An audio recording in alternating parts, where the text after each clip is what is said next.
लाडकी बहीण योजनेचे पैसे आपल्या खात्यात जमा होण्यास सुरुवात झालेली. लाडक्या बहिणींना 2 महिन्यांचे पैसे मिळायला सुरुवात झाल्याची ही बातमी आता समोर येते.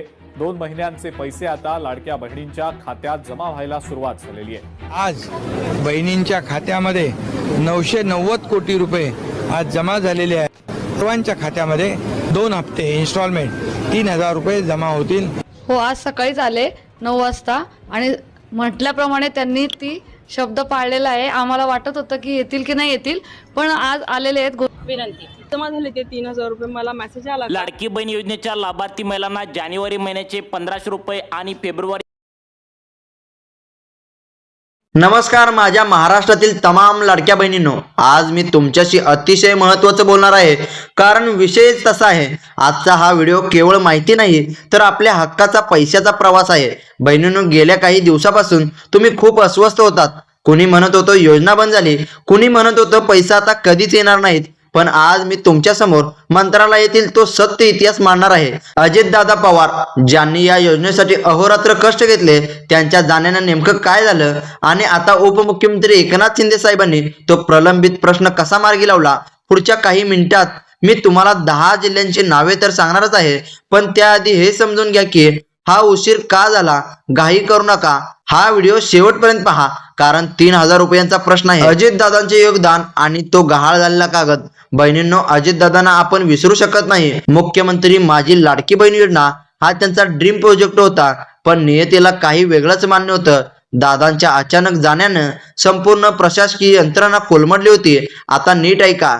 दादांनी जाण्यापूर्वीच तुमच्या पुढच्या 2 हप्त्याच्या फाईलवर स्वाक्षरी केली होती, पण मंत्रालयात शोककळा होता. त्यानंतर जिल्हा परिषद निवडणुका जाहीर झाल्या आणि सगळ्या कर्मचारी वर्ग तिकडे व्यस्त होता. या गोंधळात ती मंजुरीची फाईल एका कपाटात राहून गेली होती. लोकांना वाटलं सही झालीच नाही, पण सत्य हे होतं की दादांनी त्यांचं काम पूर्ण केलं होतं. काल रात्री जेव्हा उपमुख्यमंत्री एकनाथ शिंदे साहेबांनी फाईलचा पुन्हा एकदा आढावा घेतला, तेव्हा त्यांनी ती दादांची सही असलेली ऐतिहासिक फाईल सापडली. याचा अर्थ आता तुमच्या पैशाचा मार्ग मोकळा झाला. झेडपी निवडणुकांचा अडथळा आणि आचारसंहितेचा फेरा. आता आपण बोलूया की निवडणुकींचा यावर काय परिणाम झाला. सोप्या भाषेत सांगायचं तर जेव्हा निवडणुका असतात तेव्हा आचारसंहिता लागते. सरकारी तिजोरीतून पैसा काढायला बंदी असते. तुम्ही पाहिलं असेल की तुमचे गावचे ग्रामसेवक, अंगणवाडीताई, बँकेचे कर्मचारी सगळे निवडणुकीच्या कामात गुंतले होते. निवडणूक संपली, निकाल लागले, पण प्रशासनाला पुन्हा रुळावर यायला वेळ लागतो. याच काळात तुमच्या हप्त्याचे मेसेज येणं बंद झालं होतं, पण आता निवडणूक आयोगाने सर्व बंधने उठवली आहेत. शिंदे साहेबांनी आदेश दिलाय की निवडणुकीच्या कामामुळे जो उशीर झाला त्याची भरपाई म्हणून बहिणींना आता वाढीव रक्कम द्या.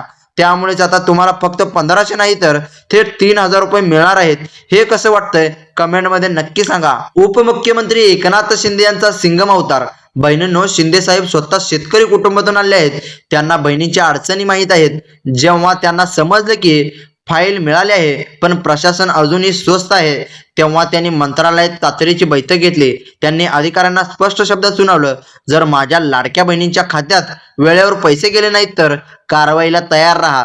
त्यांनी स्वतः अर्थ खात्याची जबाबदारी सांभाळत निधी वितरित केला आहे. उपमुख्यमंत्री एकनाथ शिंदे यांनी घेतलेला हा निर्णय ऐतिहासिक आहे. त्यांनी केवळ योजना चालवली नाही तर अजितदादांचा शब्दही पाळला आहे. आता बँकांना ग्रीन सिग्नल मिळाला आहे आणि तुमच्या खात्यात जमा होणारी रक्कम ही तुमच्या विश्वासाची पावती आहे. 3000 रुपयाचे गणित आणि तांत्रिक गोष्टी. आता अनेक बहिणी विचारतील, दादा 3000 कसे? तर नीट समजून घ्या. गेल्या महिन्याचा हप्ता जो निवडणुकीमुळे रखडला होता 1500 रुपये, या चालू महिन्याचा हप्ता 1500 रुपये, असे एकूण 3000 रुपये तुमच्या खात्यात बोनस म्हणून येणार आहेत. पण इथे एक महत्वाची गोष्ट, तुमचं आधार कार्ड बँकेला लिंक आहे का? तुमचं खातं सक्रिय आहे का? एकदा बँकेत जाऊन अंगठा लावून या, कारण जर खातं बंद असेल तर सरकार पैसे पाठवेल पण ते परत जातील. निवडणुकींच्या गडबडीत अनेकांचे KYC अपडेट राहिले आहेत, ते आधी करून घ्या.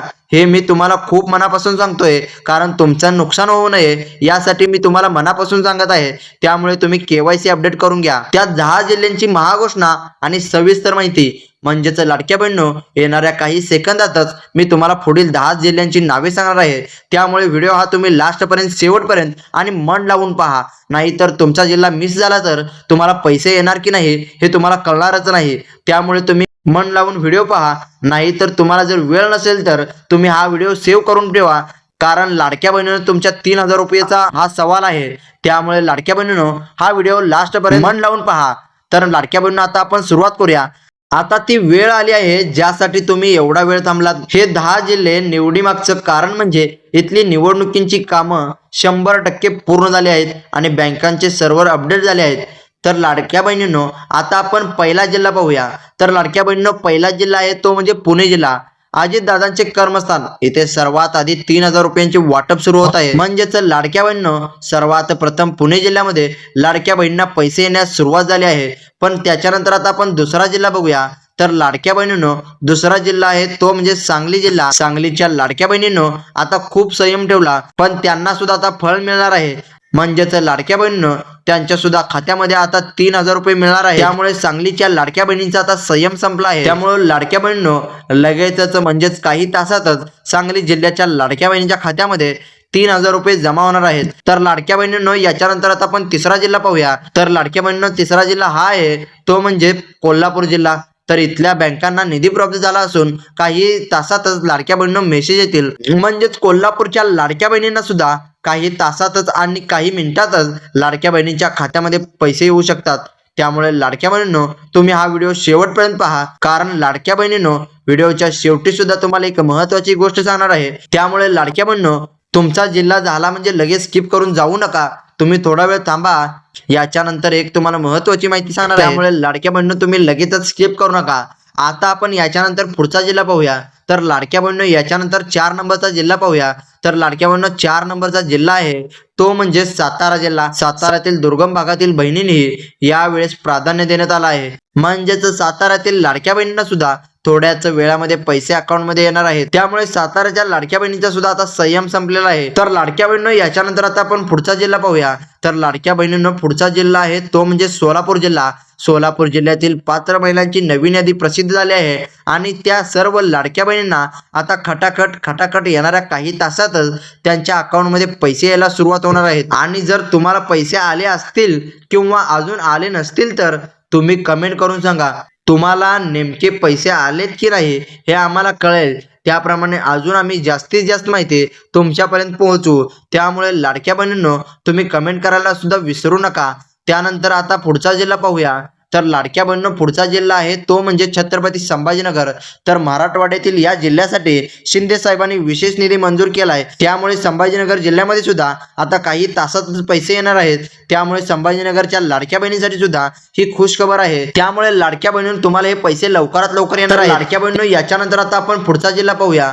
तर लाडक्या बहिणींनो पुढचा जिल्हा आहे तो म्हणजे नागपूर जिल्हा. विदर्भातील नागपूरच्या बहिणींना उद्या सकाळी गुड न्यूज मिळेल. म्हणजे जर नागपूरच्या लाडक्या बहिणींना सुद्धा उद्या सकाळपर्यंत पैसे येणार आहेत.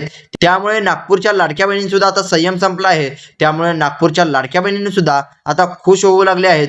त्यानंतर आता आपण पुढचा जिल्हा पाहूया. तर लाडक्या बहिणींनो पुढचा जिल्हा आहे तो म्हणजे नाशिक जिल्हा. नाशिकमध्ये तांत्रिक अडथळे दूर झाले असून प्रक्रिया जलद गतीने सुरू आहे. नाशिक जिल्ह्यामध्ये सुद्धा लाडक्या बहिणींना पैसे यायला सुरुवात झाली आहे. तर लाडक्या बहिणींनो याच्यानंतर आता आपण पुढचा जिल्हा पाहूया. तर लाडक्या बहिणींनो पुढचा जिल्हा आहे तो म्हणजे ठाणे जिल्हा. तर लाडक्या बहिणींनो शिंदे साहेबांच्या स्वतः या जिल्ह्यावर लक्ष ठेवून सर्व त्रुटी दूर केल्या आहेत आणि यानंतर ठाणे जिल्ह्यावर सुद्धा पैसे यायला सुरुवात झाली आहे. तर त्याच्यानंतर आता आपण लास्टचा जिल्हा पाहूया. लास्टचा जिल्हा आहे तो म्हणजे अमरावती जिल्हा. तर या जिल्ह्यामध्ये सुद्धा लाडक्या बहिणींना आता पैसे यायला सुरुवात झाली आहे. म्हणजेच विदर्भातील अमरावती जिल्हा या यादीत असून तिथल्या बहिणींची प्रतीक्षा संपली आहे. बहिणींनो ही नावे ऐकून तुमच्या मनाला नक्कीच उभारी आली असेल. जर तुमचं नाव नसेल तर काळजी करू नका. उद्याच्या व्हिडिओत मी उरलेल्या जिल्ह्यांची माहिती देणार आहे. त्यामुळे तुमच्या जर जिल्ह्याचं नाव आलं नसेल तर कारण उद्याच त्या सुद्धा जिल्ह्यांची यादी येणार आहे. त्यामुळे लाडक्या बहिणींनो तुम्ही नाराज होण्याची गरज सुद्धा नाहीये, कारण उद्याच्या यादीमध्ये 100% तुमच्या जिल्ह्याची नावे असणार आहेत. त्यामुळे लाडक्या बहिणींनो तुम्ही आता नाराज न होता तुम्ही खुश व्हा, कारण सरकारने मोठा निर्णय लाडक्या बहिणींसाठी घेतला आहे. तर लाडक्या बहिणींनो हा व्हिडिओ बनवण्यामागचा उद्देश एकच होता की तुमच्या मनातील भीती दूर व्हावी. अजितदादा जरी आज आपल्यात नसले तरी त्यांनी सुरू केलेली ही मायेची सावली शिंदे साहेब कायम ठेवणार आहेत. हा व्हिडिओ तुमच्या ओळखीच्या प्रत्येक लाडकी बहीण व्हॉट्सअप ग्रुपवर शेअर करा. खोट्या अफवावर विश्वास ठेवू नका.